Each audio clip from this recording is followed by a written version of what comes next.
Good morning, everybody, and welcome to the quick real estate tip for the day. Today, I'd like to talk a little bit about depreciation.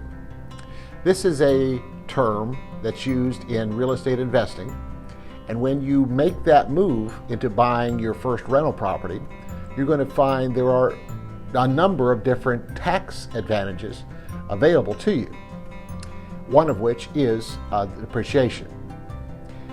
Remember, when you buy that first property, you are not going to be living in it. So it is not your homestead, it is not your primary residence. It becomes a commercial property because you are renting it, and that property is producing income. Now, unlike a lot of the TV shows and a lot of the manuals and the webinars you might attend, there are literally an infinite number of ways of analyzing a real estate investment. Here's what I mean by that. The basics, what is used to analyze it, is the same. You're going to have things like the cap rate, the rent factor, of course the depreciation, things of that nature. But how those numbers apply to your specific situation truly can be combined in an infinite number of ways. Here's an example. It's often preached that it is imperative that you find a property that at minimum has a positive cash flow.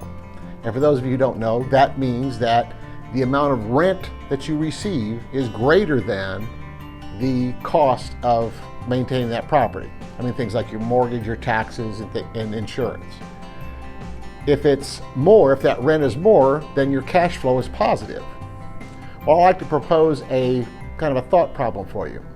What if you had the opportunity to purchase a property that maybe was slightly negative, maybe didn't have the positive cash flow, but that property enabled you with depreciation to reduce your taxes to the point where maybe you didn't have to pay them at all?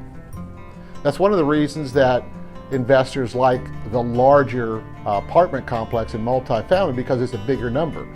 I mean, depreciation is typically over 27 and a half years. So if you had a $27 million building, each year you could depreciate it by approximately $1 million. Now, another trick from the commercial investor playbook that you certainly can use in residential real estate that you're renting out is the types of depreciation.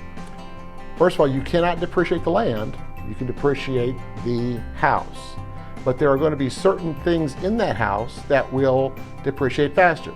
For instance, the windows or the lawn or the shrubs are not going to last or going to need to be replaced sooner than the 27 and a half years.